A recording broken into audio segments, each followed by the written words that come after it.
जय हिंद साथियों, मैं पूजा चौहान ट्रिकी एकेडमी में आपका स्वागत करती हूँ। जैसा कि हमने इतिहास के बारे में पढ़ा था, हम मध्यकालीन इतिहास के बारे में पढ़ रहे थे, मध्यकालीन भारत के बारे में पढ़ रहे थे। मैंने आपको स्टार्टिंग में ही बता दिया था कि भारत के इतिहास को 3 भागों में विभाजित किया गया था। पहला जो था प्राचीन भारत था, दूसरा जो था मध्यकालीन भारत था और तीसरा जो था वो आधुनिक भारत था। हमने शुरुआत की थी मध्यकालीन भारत की और मध्यकालीन भारत में ही हम पढ़ रहे थे खिलजी वंश के बारे में। खिलजी वंश जिसका संस्थापक था जलालुद्दीन फिरोज खिलजी, जिसका वास्तविक नाम था मलिक फिरोज। ठीक है, जलालुद्दीन फिरोज खिलजी के बारे में हमने लगभग सारी जानकारियां हमने नोट कर ली थी। इसके बारे में मैंने आपको सारी चीजें बता दी थी। अब हमको शुरुआत करना है अलाउद्दीन खिलजी के बारे में। तो अब हम शुरुआत करते हैं अलाउद्दीन खिलजी के बारे में। नेक्स्ट जो आपके शासक रहेंगे वो या सुल्तान रहेंगे वो कौन है? अलाउद्दीन खिलजी, जिसका शासन काल था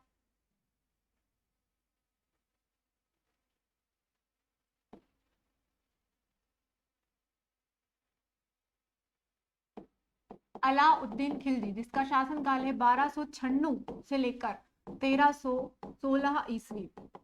ठीक है, 1296 से लेकर 1316 ईस्वी तक का जो समय रहा है वो किसका रहा है? अलाउद्दीन खिलजी का रहा है। कब बना था ये सुल्तान? देखिए, ये सुल्तान बना था 12 अक्टूबर 1296 में। तो आप नोट कर सकते हैं कि यह 12 अक्टूबर 1296 में दिल्ली के सिंहासन पर बैठा।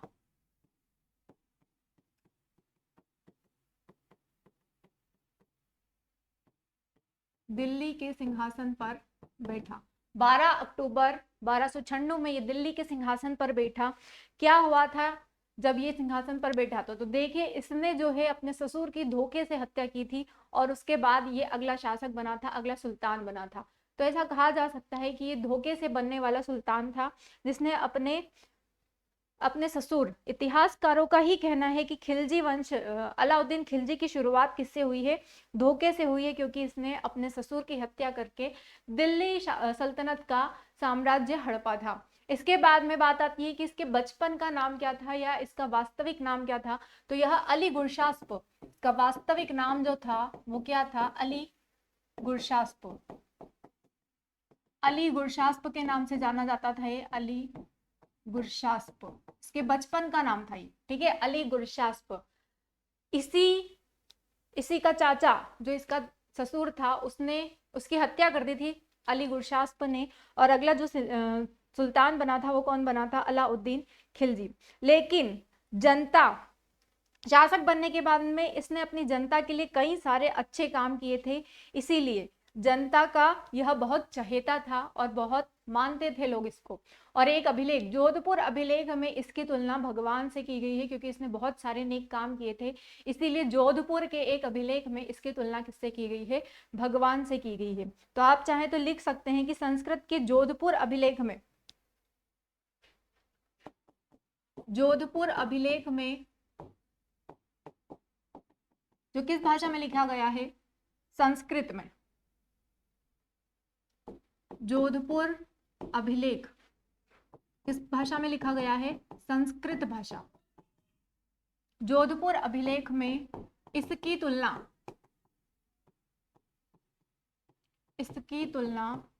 देवता से की गई है। देवता या भगवान से की गई है, देवता से की गई है। ठीक है, ठीक है। जोधपुर अभिलेख जो कि एक संस्कृत भाषा का अभिलेख है, उसमें इसकी तुलना किससे की गई है? देवताओं से की गई है, क्योंकि वहां की जनता का मानना था कि अलाउद्दीन खिलजी ने जनताओं को, जो भी वहां की सल्तनत की जितनी भी जनता थी, उनको पृथ्वी पर अत्याचारों से मुक्त किया था। इसीलिए जनता जो थी इससे बहुत खुश थी, इसीलिए इसने इसको देवताओं की उपाधि दे दी थी और देवताओं से इसकी तुलना कर दी थी। इसके बाद में यह पहला सुल्तान था जिसने दिल्ली सल्तनत में स्थायी सेना रखने का कार्य किया था। ठीक है, दिल्ली सल्तनत में स्थायी सेना, ऐसी सेना जो परमानेंट रहे, जिसको सैलरी दी जाए, ऐसी सेना की शुरुआत की थी किसने? अलाउद्दीन खिलजी ने। ये मध्यकालीन की बात होती है। लेकिन ऐसे ही अगर प्राचीन भारत की बात आती है तो प्राचीन भारत में स्थायी सेना या सबसे विशाल सेना जो थी वो किसकी थी, तो वो थी घनानंद की। ठीक है, घनानंद, नंद वंश के सबसे प्रतापी शासक हुआ करते थे, राजा हुआ करते थे घनानंद। इसी ने सबसे पहले स्थायी सेना रखने की शुरुआत की।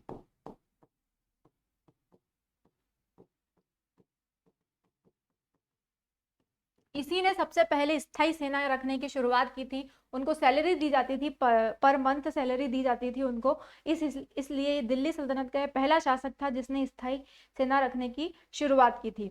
और इसने वेतन वेतन इसी ने सबसे पहले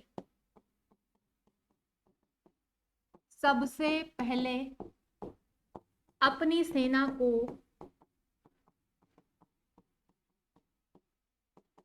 वेतन देने की भी शुरुआत की थी।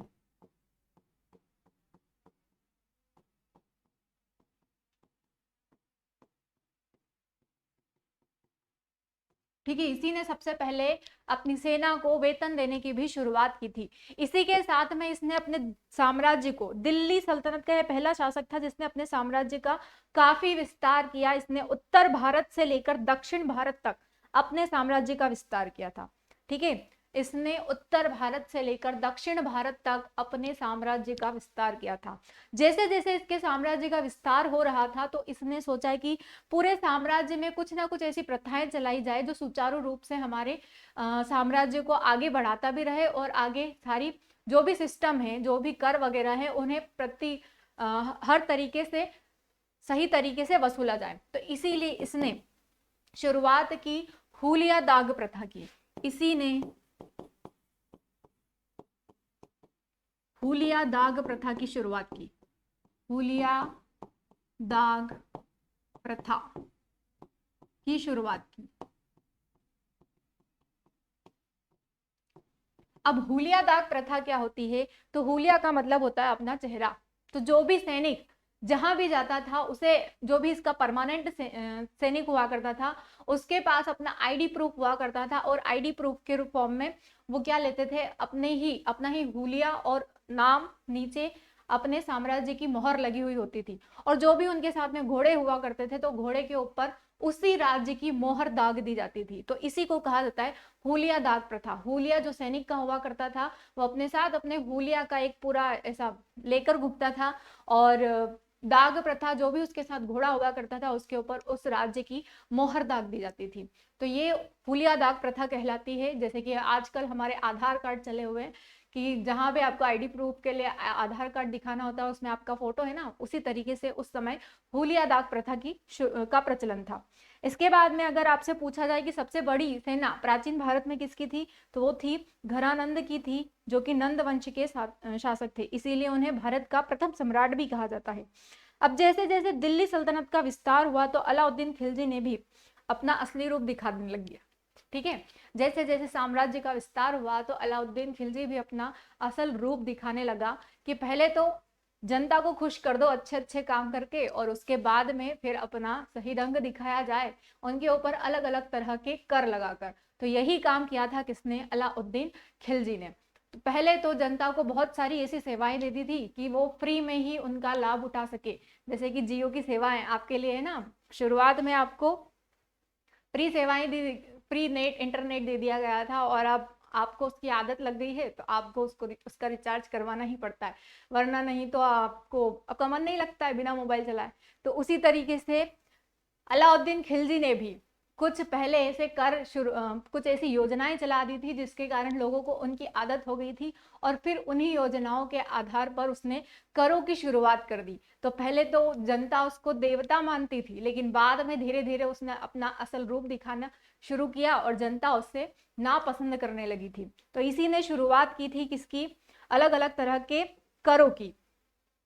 इसी के साथ में इनके ही दरबार में, वो कर कौन से है मैं आपको सारे एक साथ बताऊंगी। इसी के शासनकाल में या इसी के दरबार में एक सूफी संत हुआ करते थे या लेखक हुआ करते थे जिनका नाम था अमीर खुसरो।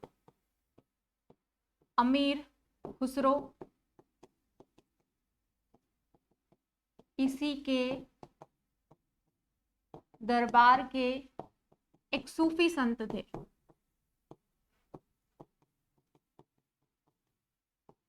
और अमीर खुसरो ने ही अलाउद्दीन खिलजी को एक उपाधि दी थी, जिसको कहा जाता है, क्या कहा जाता है, अलाउद्दीन खिलजी ने अमीर खुसरो ने अलाउद्दीन खिलजी को कौन सी उपाधि दी थी? सुल्तान जहान की, क्योंकि इसने पूरे जहान में अपने साम्राज्य का विस्तार किया था, इसीलिए अमीर खुसरो ने अलाउद्दीन खिलजी को एक उपाधि दी थी, जिसको कहा जाता है जहां, सुल्तान जहान। ठीक है, नोट कर लीजिए पहले आप इतना, आगे हम चलेंगे फिर।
हाँ, अमीर खुसरो जो इसी के दरबार में एक सूफी संत हुआ करते थे। अमीर खुसरो के बारे में हम काफी सारी डिटेल पहले पढ़ चुके हैं। अमीर खुसरो का जो कवि के रूप में जीवन काल था, वो शुरुआत हुई थी उसकी बलबन के शासनकाल में। गियासुद्दीन बलबन के ही शासनकाल में अमीर खुसरो की कवि के रूप में शुरुआत हुई थी, उसके जीवन काल की शुरुआत हुई थी। इसके बाद में मैंने आपको इसके बारे में बताया था कि अमीर खुसरो का जन्म जो है हरियाणा के एटा जिले के हरियाणा के एटा जिले में हुआ था। कहाँ पर हुआ था? पटियाली गांव में। हरियाणा नहीं, उत्तर प्रदेश के, सॉरी, उत्तर प्रदेश के एटा जिले के पटियाली गांव में हुआ था। 1253 ईस्वी में इनका जन्म हुआ था और इनकी मृत्यु हुई थी दिल्ली में। इनके एक गुरु हुआ करते थे जो कि इनके बहुत, उन गुरु को ये बहुत मानते थे और बहुत प्रेम करते थे अपने गुरु से। उनका नाम था निजामुद्दीन औलिया। ठीक है, तो निजामुद्दीन औलिया और अमीर खुसरो दोनों की ही जो दरगाह है वो पास पास में ही बनाई गई है, दिल्ली में ही। अमीर खुसरो ने ही खमसा ए खुसरो नामक पुस्तक लिखी थी और इन्होंने ही खड़ी बोली की शुरुआत भी किसने की थी? अमीर खुसरो ने ही की थी। ये सारी चीजें हम पिछली क्लास में पढ़ चुके हैं। ठीक है, तो आपको फिर से ये सारी चीजें नोट करने की बिल्कुल भी आवश्यकता नहीं है। आगे हम चलेंगे कि अमीर खुसरो किन चीजों का इन्होंने आविष्कार किया था। तो इन्होंने सितार और तबला सितार और तबले की शुरुआत की थी। किसने? अमीर खुसरो ने ही। अमीर खुसरो ने ही कश्मीर को धरती का स्वर्ग भी बताया था और अमीर खुसरो को ही तोताए हिंद भी कहा जाता है। ठीक है, तोताए हिंद कहा जाता है किसको? अमीर खुसरो को। इसके बाद में आप इसमें एक और पॉइंट नोट कर लीजिए, क्योंकि ये अलाउद्दीन खिलजी से संबंधित है, इसीलिए आपको ये नोट करना पड़ेगा कि अमीर खुसरो ने ही अलाउद्दीन को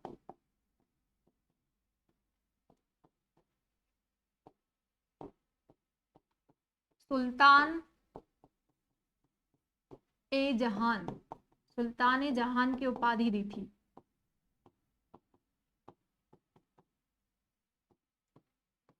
जहान की उपाधि दी गई थी किसके द्वारा? अमीर खुसरो के द्वारा अलाउद्दीन खिलजी को।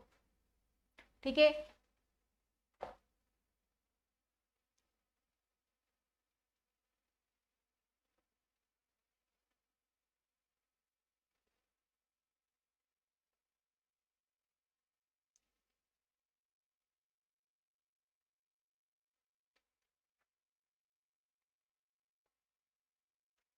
इसके बाद में 1298 ईस्वी में अलाउद्दीन खिलजी गया अपने गुजरात अभियान पर, और वहां से यह एक गुलाम खरीद कर लेकर आया। गुलाम का नाम था 1000 दिनारी, क्योंकि इसने उसको 1000 दिनार में खरीदा था, इसीलिए उसका नाम रख दिया था उसके द्वारा। वैसे उसका नाम मलिक काफूर था, मलिक काफूर, लेकिन उसको अलाउद्दीन खिलजी के द्वारा नाम दिया गया था 1000 दिनारी। ठीक है, तो आप नोट कीजिएगा 1298 ईस्वी में यह गुजरात अभियान से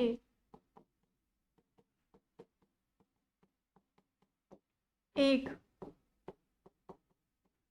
गुलाम खरीद कर लाया,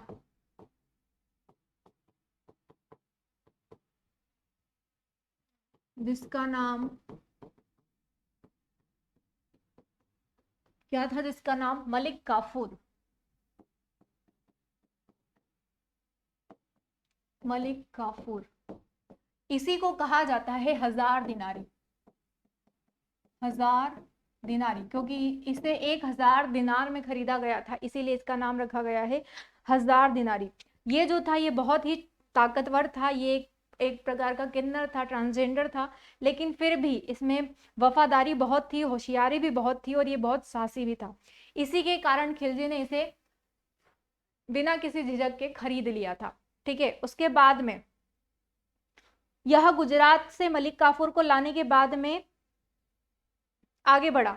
1303 में खिलजी अपने चित्तौड़ मिशन पर गया, और इस मिशन पर का सबसे उपयुक्त स्रोत है एक उपन्यास जो आपने देख रखा है पद्मावत मूवी के अंतर्गत। ठीक है, पद्मावत है जो कि एक उपन्यास है, जो किसके द्वारा लिखा गया है, मलिक मोहम्मद जायसी के द्वारा। मलिक मोहम्मद जायसी के द्वारा पद्मावत लिखा गया है, जो रानी पद्मावती के बारे में लिखा गया है। और इसी पद्मावती, जो आपने मूवी भी देख रखी होगी शायद, तो पद्मावती में ही अलाउद्दीन खिलजी और आपको सारे मतलब जो भी किरदार हैं सारे उस मूवी में आपको मिल जाएंगे।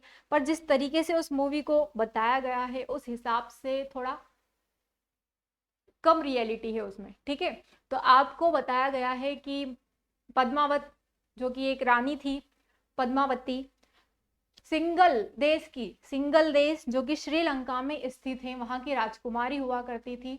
और फिर राजा रावल रतन सिंह जो कि चित्तौड़ के राजा थे, वो अपने एक मिशन पर गए थे श्रीलंका में ही, मतलब सिंगल देश में ही, मिशन पर नहीं गए थे। वो अपनी पत्नी के लिए कुछ मोती वगैरह लेने गए थे, जो कि आपको मूवी में दिखाया, वो थोड़ा रियल है। तो उसी को लेने के लिए वो गए थे सिंगल राज्य, और वहां से वो पद्मावती को भी साथ में लेकर आ गए थे, क्योंकि इस पद्मावती जो थी बहुत ही सुंदर राजकुमारी थी, और जो चित्तौड़ के राजा थे रावल रतन सिंह उनसे प्रेम करने लगे थे, इसीलिए वो अपनी पत्नी बनाकर पद्मावती को अपने साथ ले आए थे। पद्मावती जो है थी वो बहुत ही साहसी, निडर और एकदम होशियार महिला थी, इसीलिए बहुत सारे लोग उनसे जलने लगे थे, और उनके साम्राज्य के ही बहुत सारे मंत्री भी जो थे, रावल रतन सिंह के जो मंत्री थे, वो पूर्ण रूप से निष्ठा से महारानी को नहीं अपना पाए थे। ठीक है, तो आगे हम बढ़ते हैं। 1303 ईस्वी में मलिक काफूर जो था, ये गुलाम तो था, होशियार था, साहसी था, वफादार भी था, इसीलिए अलाउद्दीन ने इसको अपना सेनापति बना लिया था। अलाउद्दीन ने मलिक काफूर को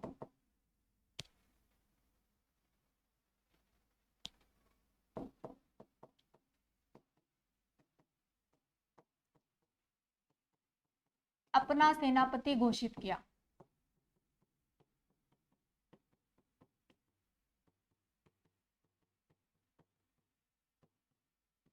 अपना सेनापति घोषित किया था किसने? अलाउद्दीन खिलजी ने मलिक काफूर को। इसके बाद में 1303 में अलाउद्दीन खिलजी चित्तौड़ मिशन पर गया। ठीक है, 1303 ईस्वी में अलाउद्दीन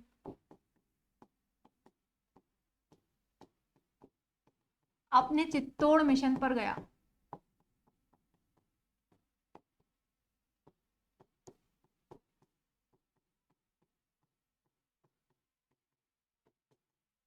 चित्तौड़ मिशन पर जब ये गया था तो इसी वहां पर इसने पद्मावती को देख लिया था धोखे से, और तभी से ये उन पर फिदा हो गया था। ठीक है, और इस अभियान का या इस मिशन का जो पूरा उल्लेख मिलता है वो कहाँ पर मिलता है? तो इस मिशन का उल्लेख पूरा मिलता है पद्मावत उपन्यास में। इस मिशन का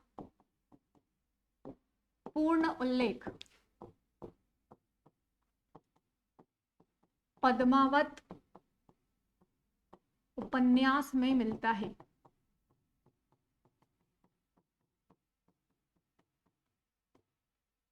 पद्मावत जो कि एक उपन्यास है और किसके द्वारा लिखा गया है?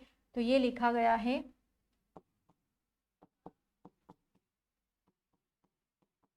मलिक मोहम्मद जायसी के द्वारा। मलिक मोहम्मद जायसी के द्वारा। किसके शासनकाल में लिखा गया था पद्मावत, या ये उपन्यास जो है वो किसके शासनकाल में लिखा गया था? तो पद्मावत उपन्यास जो है 1540 से 1545 के बीच में शेरशाह सूरी के शासनकाल में लिखा गया था। यह 1540 से 45 के बीच में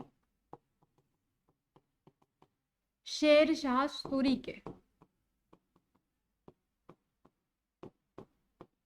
के शासनकाल में लिखा गया है।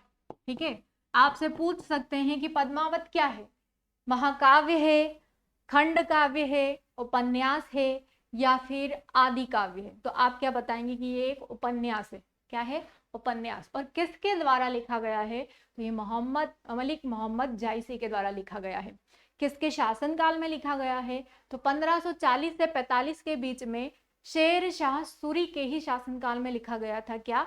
पद्मावत। ठीक है, इस पद्मावत उपन्यास में चित्तौड़ मिशन से संबंधित सारी की सारी जानकारी है, जिसके अंतर्गत अलाउद्दीन खिलजी के साथ साथ राजा रावल रतन सिंह और रानी पद्मावती का भी पूर्ण उल्लेख मिलेगा आपको इसमें। ठीक है, आगे बढ़ते हैं हम।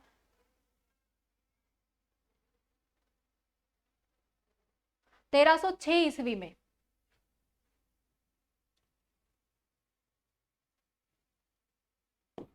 1306 ईस्वी में ही इसने अपने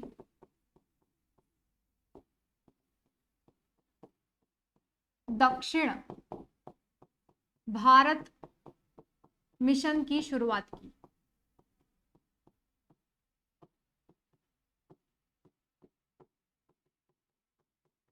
1306 ईस्वी में ही इसने अपने दक्षिण भारत मिशन की शुरुआत की।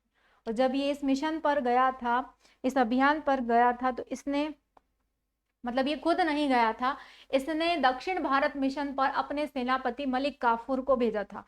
और मलिक काफूर दक्षिण भारत मिशन से विजय होकर लौटा था और उधर से ही ये कोहिनूर हीरा लेकर आया था अपने साथ में, जो कि तेलंगाना पर इसने आक्रमण किया था और प्रताप रुद्र देव से ये कोहिनूर हीरा प्राप्त करके लाया था। ठीक है, इस मिशन पर इसने विजय प्राप्त की थी। और इसने किस पर आक्रमण किया था? 1308 ईस्वी में इसने तेलंगाना पर आक्रमण किया। 1308 ईस्वी में मलिक काफूर ने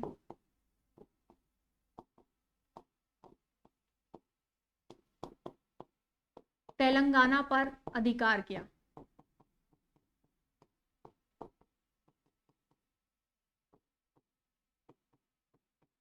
तेलंगाना पर अधिकार किया और वहीं के शासक तेलंगाना, जहां पर किस वंश का शासन चल रहा था? ककातीय वंश के प्रताप रुद्र देव से।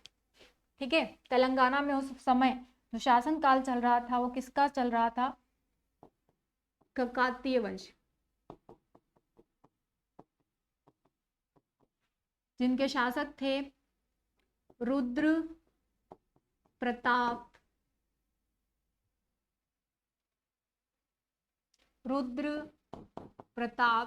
देव। और इन्हीं से ये कोहिनूर हीरा प्राप्त करके लेके आया था और गिफ्ट किया था किसको? अलाउद्दीन खिलजी को। जो कोहिनूर हीरा आज हमारे भारत से जा चुका है, विदेशी लोग इसको लेकर जा चुके हैं, उसी हीरे को, कोहिनूर हीरे को कौन लेकर आया था?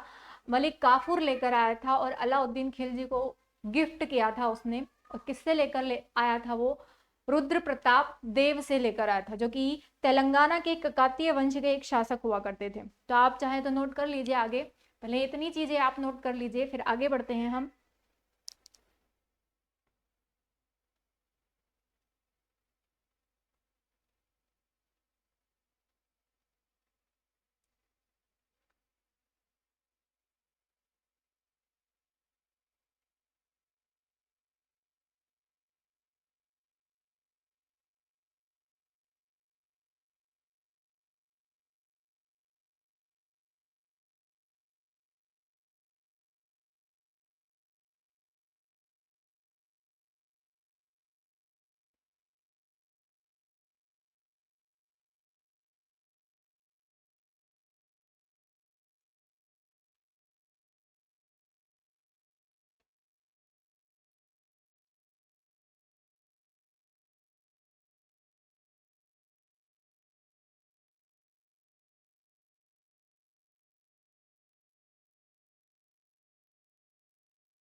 चलिए आगे बढ़ते हैं हम।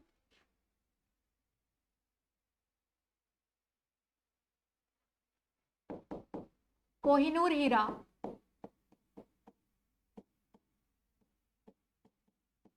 मलिक काफूर ने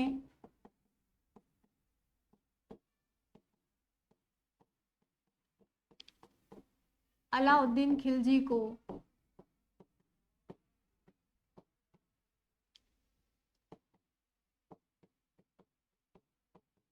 भेंट किया, ये गिफ्ट किया। ये हीरा कहाँ से लाया गया था, कहाँ से निकाला गया था? यह हीरा हैदराबाद के गोलकुंडा से निकाला गया था।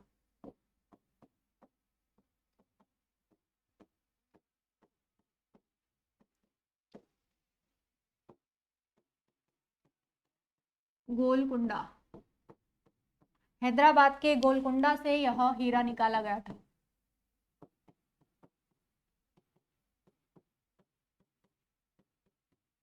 ठीक है, हैदराबाद के गोलकुंडा से यह हीरा निकाला गया था, और सबसे पहले दिया गया था ये अलाउद्दीन खिलजी को भेंट के रूप में मलिक काफूर के द्वारा। ठीक है, लेकर किससे आया था मलिक काफूर ये हीरा? तो ये तेलंगाना के राजा या ककातीय वंश के शासक रुद्र प्रताप देव से लेकर आया था। इसके बाद में दक्षिण भारत तक अपने साम्राज्य का विस्तार करने के बाद अलाउद्दीन खिलजी ने सिकंदर स्थानी की उपाधि धारण की थी।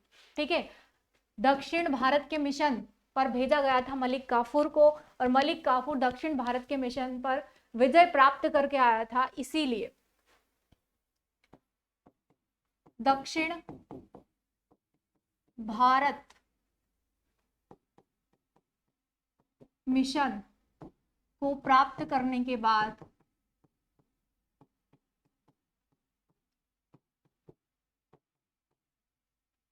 अलाउद्दीन ने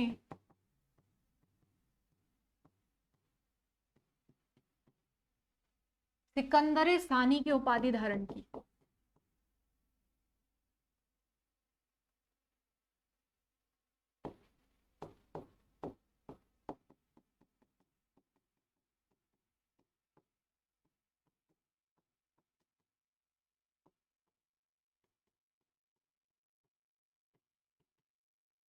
सिकंदर सानी की उपाधि धारण की गई किसके द्वारा? अलाउद्दीन खिलजी के द्वारा, क्योंकि इसने बहुत उत्तर भारत से लेकर दक्षिण भारत तक पूरे अपने साम्राज्य का विस्तार कर लिया था। इसके बाद में इसने जनता पर जजिया और जकात कर की शुरुआत की। ठीक है, इसी ने जनता पर, इसी ने जनता से, जनता पर जजिया, जजिया कर और जकात, जकात कर की शुरुआत की।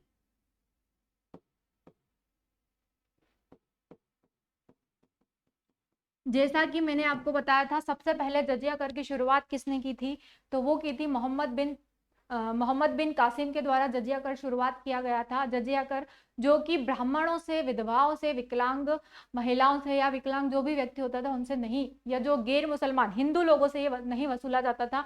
लेकिन इसके बाद में अलाउद्दीन खिलजी ने फिर से इसकी शुरुआत कर दी जजिया कर की। और जजिया कर जो था ये किससे लेता था, तो ये हिंदुओं से भी लेने लगा था और मुस्लिमों से भी लेने लगा था। जजिया कर जो था ये गैर मुसलमानों से लिया करता था।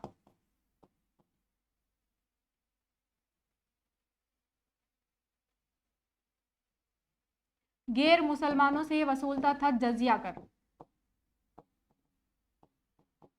और जकात किससे वसूला करता था, ये मुसलमानों से। तो ये सभी लोगों से लगभग लगभग जजिया और जकात के रूप में कर वसूलने लगा था। अपनी इनकम का 1/40 भाग जो होता है वो जजिया या जकात कर होता है। ठीक है, उसके बाद में इसने बहुत सारे करों की शुरुआत की, जैसे चराई कर, कृषि कर, सिंचाई कर और धराई कर। मैंने आपको बताया था कि जैसे जैसे इसका साम्राज्य का विस्तार हुआ तो इसने बहुत सारे करों की शुरुआत की थी। तो कौन कौन से, इसने धराई, चराई, सिंचाई और कृषि करों की शुरुआत की।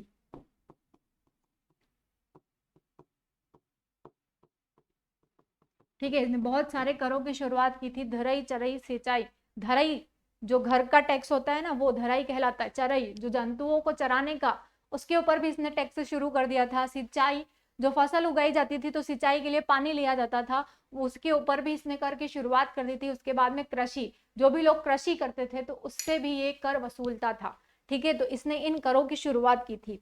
इसके बाद में इसने एक एक कर विभाग बनाया जिसे दीवाने, क्या कहा जाता है, दीवाने मसूद खिराज, या जिसको कहा जाता है दीवाने मूसत खिराज कहा जाता था। ठीक है, अब इतना सारा कर वसूलता था तो इस करों के सही तरीके से रखरखाव के लिए इसने एक विभाग बनाया।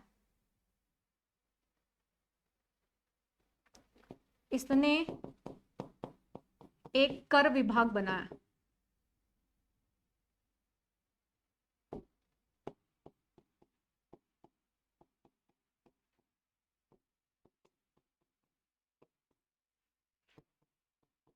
जिसका नाम क्या था, दीवान ए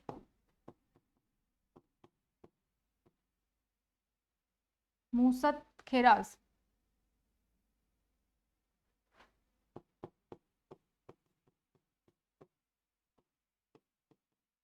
इसने एक कर को सही तरीके से या सुचारू रूप से चलाने के लिए एक विभाग की शुरुआत की जिसको कहा जाता है दीवाने मूसत खिराज खिराज। ठीक है, इसके बाद में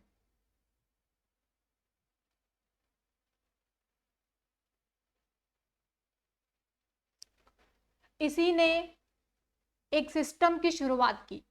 ठीक है, एक तंत्र की शुरुआत की जो कि भूमि नापने की प्रथा को कहा जाता है। उसका नाम था मसाहत।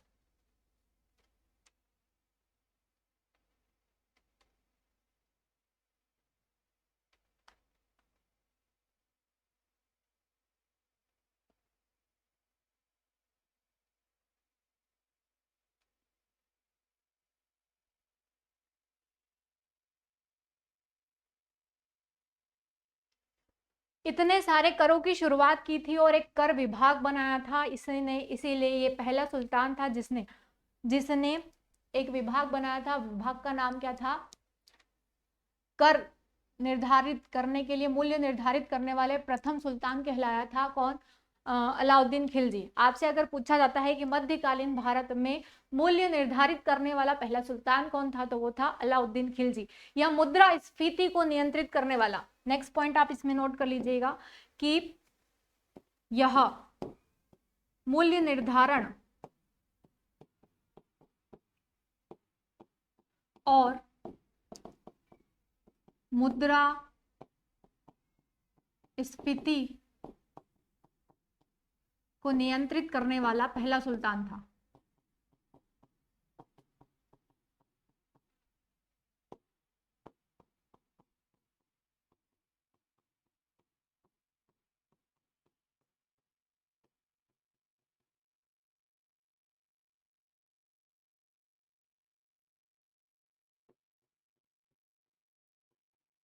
आप लोग सोच रहे होंगे कि पद्मावत वाली स्टोरी सुनाई नहीं और उसके आगे बढ़ गए हैं, तो बिल्कुल आपको पद्मावत वाली पूरी स्टोरी सुनाई जाएगी। पहले आप कुछ इंपॉर्टेंट जो पॉइंट थे उसके बारे में आप नोट कर लीजिए, उसके बाद में हम आपको पूरी स्टोरी सुनाएंगे ताकि आप बोर ना होंगे। ठीक है, तो ये जो शुरुआत की थी इसने करों की, विभाग की और मुद्रास्फीति यानी कि जितने भी प्रकार के चीजें थी उनके ऊपर सही कीमत लगाने की शुरुआत भी किसने की थी? अलाउद्दीन खिलजी ने ही की थी। इसी के साथ में इसने दिल्ली में कई स्मारक भी बनवाए थे, जैसे कि ये नोट कर लीजिए पहले आप।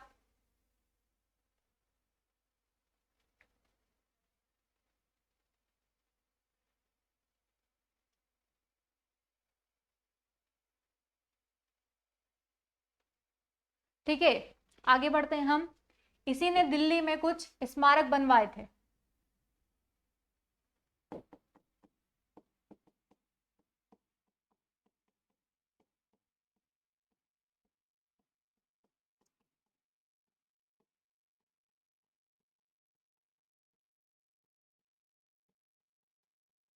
जैसे कि पहला था दिल्ली का अलाई दरवाजा,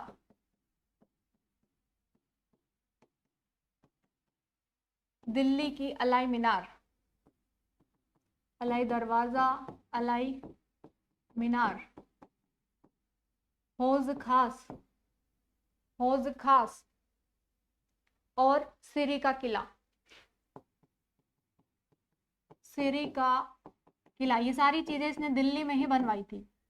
और चौथा है हौज खास, हौज खास जो कि गेस्ट रूम जैसा होता था पर ये बहुत खास हुआ करता था। हौज खास,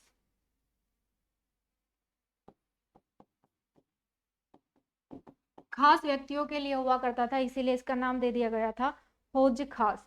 ठीक है, इसके बाद में इसने देवी अधिकार के सिद्धांत को भी चलाया था। इसी ने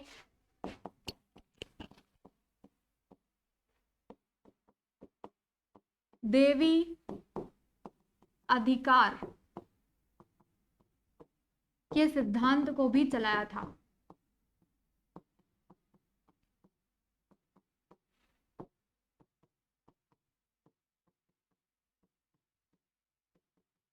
देवी अधिकार के सिद्धांत की शुरुआत भी किसके द्वारा की गई थी? अलाउद्दीन खिलजी के द्वारा।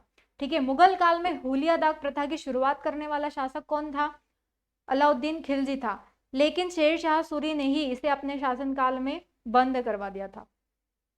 उसके बाद में मैं आपको बताती हूँ कि 1316 ईस्वी में अलाउद्दीन खिलजी की मौत हो गई थी और दिल्ली में ये मरा था, इसीलिए इसकी कब्र कहाँ पर स्थित है? दिल्ली में ही स्थित है, दिल्ली के महरौली में। ठीक है, तो आप नेक्स्ट पॉइंट चाहे तो लिख सकते हैं कि 1316 ईस्वी में अलाउद्दीन खिलजी, अलाउद्दीन खिलजी की मृत्यु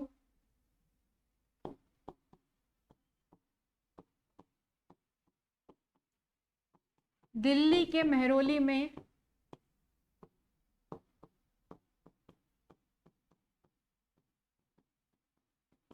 और इसका मकबरा भी कहाँ स्थित है? दिल्ली में ही स्थित है।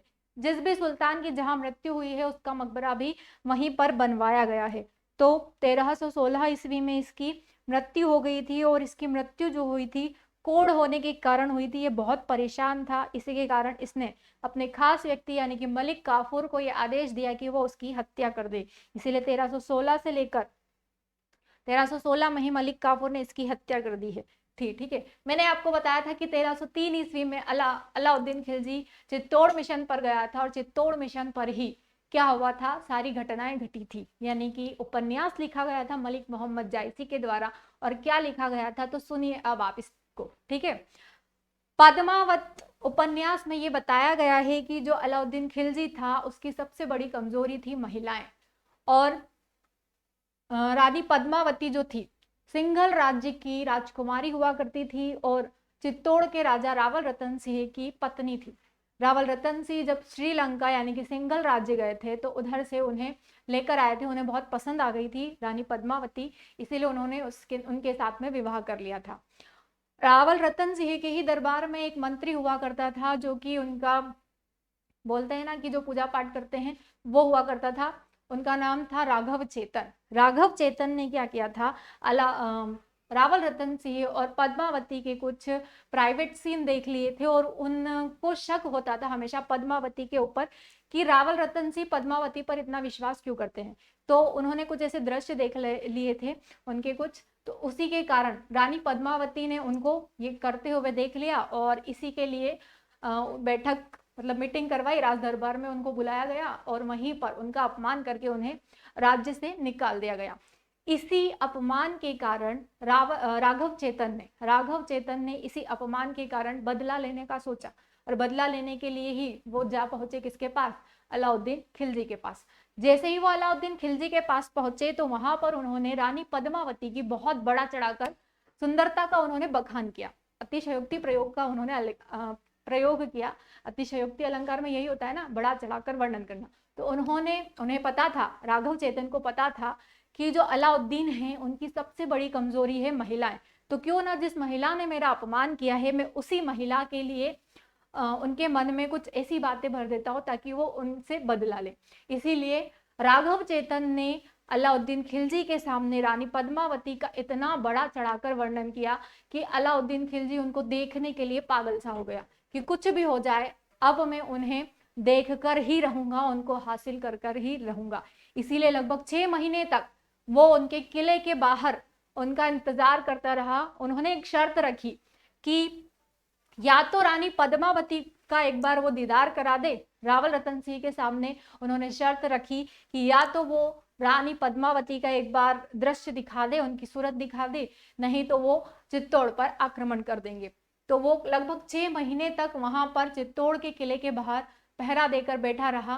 फिर अंत में रानी पद्मावती ने ही कहा कि धीरे धीरे करके हमारे राज्य का अनाज खत्म होने जा रहा है, हमारी प्रजा तिलमिला रही है, इसीलिए मैं एक बार आईने के सामने खड़ी होकर अलाउद्दीन खिलजी के सामने अपना दृश्य दिखा देती हूँ, मतलब अपनी एक झलक दिखा देती हूँ, उसके बाद में आप तुरंत उस पर आईने के ऊपर पर्दा गिरा दीजिएगा। तो अलाउद्दीन खिलजी के सामने ये बात रखी गई कि हाँ ठीक है, हम लोग पद्मावती को आपको एक बार मिला देंगे, दिखा देंगे। तो अलाउद्दीन खिलजी खुश हो गया कि चलो अच्छी बात है, अब रानी पद्मावती का एक बार देखने को हो जाएगा, दृश्य दिख जाएगा उनका। तो जैसे ही अलाउद्दीन खिलजी रानी पद्मावती के सामने गया, मतलब रानी पद्मावती को एक आईने के सामने खड़ा कर दिया गया था, पूर्ण डायरेक्ट उनको नहीं दिखाया गया था, इसीलिए अलाउद्दीन खिलजी ने आईने में ही उनकी एक झलक देखी और उस झलक के ही कारण वो और ज्यादा उनका दीवाना हो गया था, जिसके कारण वो सारी हदें पार कर चुका था और वो कोशिश करता रहा कि अब कुछ भी हो जाए मैं रानी पद्मावती को हासिल करके ही रहूंगा। उसके बाद में जैसे ही उन्होंने झलक देखी रानी पद्मावती की तो वो खुश हो गया और रावल रतन सिंह से बात करता करता उनको ले गया अपने महल के बाहर और बाहर ले जाकर रावल रतन सिंह को बंदी बना लिया। और बंदी बनाने के बाद में रानी पद्मावती के सामने शर्त रखी कि या तो तुम मेरे पास आ जाओ वरना मैं रावल रतन सिंह की हत्या कर दूंगा। तो रानी पद्मावती चली गई अपनी 500 डोलियों के साथ में, किसके पास में, अलाउद्दीन खिलजी के पास में, और उनका साथ दिया था किसने, आला और उदल ने उनका साथ दिया था और इसमें उनकी मृत्यु भी हो गई थी, वो शहीद हो गए थे इसमें।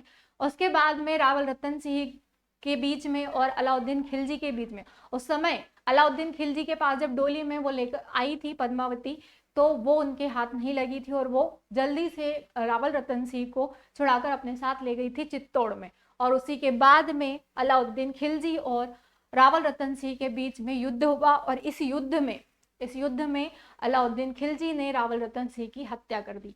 उसके बाद में रानी पद्मावती और अपने राज्य की सारी महिलाओं ने, बहुत सारी महिलाएं इसमें गर्भवती थी, बहुत सारी छोटी बेटियां थी, बच्चियां थी, सभी महिलाओं ने मिलकर जोहर कर दिया था और ये भारत का सबसे बड़ा जोहर था। कहा जाता है या इतिहासकारों का ऐसा कहना है कि उस जौहर की अग्नि में जो भी चीखें हैं, चिल्लावटें थी, वो आज भी उस महल में सुनाई देती है।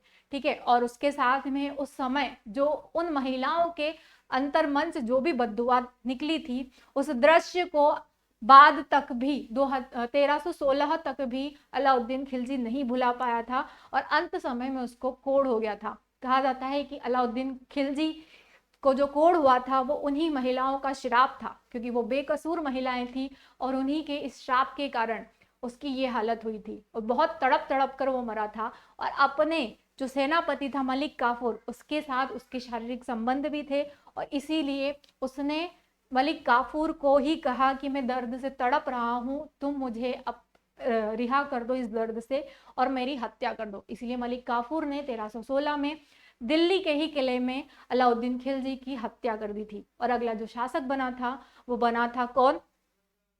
अगला शासक बना था मुबारक शाह खिलजी। मुबारक शाह खिलजी के बारे में हम कल डिस्कस करेंगे। आज के लिए इतना ही काफी। अगर आज का लेक्चर आपको बहुत पसंद आया हो तो प्लीज हमारे लेक्चर को ज्यादा से ज्यादा, हमारी वीडियो को ज्यादा से ज्यादा लाइक करें, शेयर करें, सब्सक्राइब करें। Thank you.